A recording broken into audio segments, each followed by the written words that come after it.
Grand Forks restaurants continue to open their doors, defying Minnesota Governor Tim Walz's order. The governor today extended the order even further, keeping indoor dining closed through the holidays. Tonight, the state senator representing East Grand Forks is speaking out, calling the move an insult. Valley News Team's Stacey Van Dyke has the story.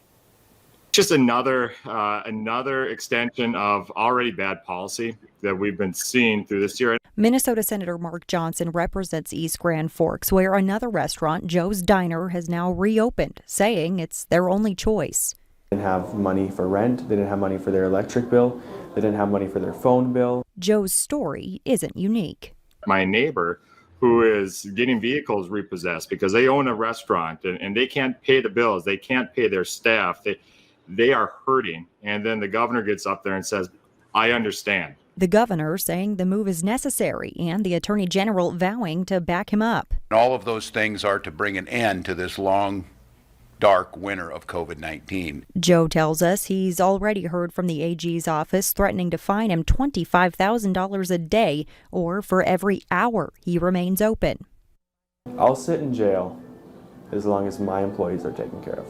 The Boardwalk Bar and Grill in East Grand Forks, which opened a week ago, is also caught up in the battle. They've been fined and served a cease and desist letter. These aren't pure criminals that are out there defying the mandate that's going on right now. They have their backs up against the walls.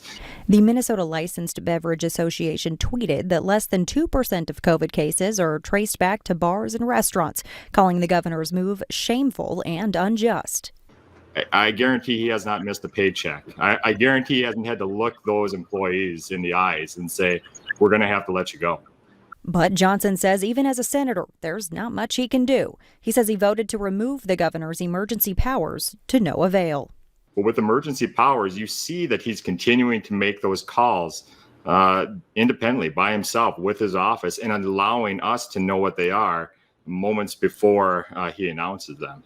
So that, to me, that we have no ability to affect policy with him. Senator Johnson calls the new $217 million relief package a Band-Aid, saying the only true fix is reopening.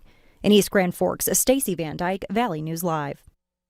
Aside from bars and restaurants, Governor Walz wants to move forward with opening other things up. Youth sports and group fitness classes can start again on January 4th. Indoor entertainment is set to reopen January 11th. And he plans to bring elementary students back full-time starting January 18th.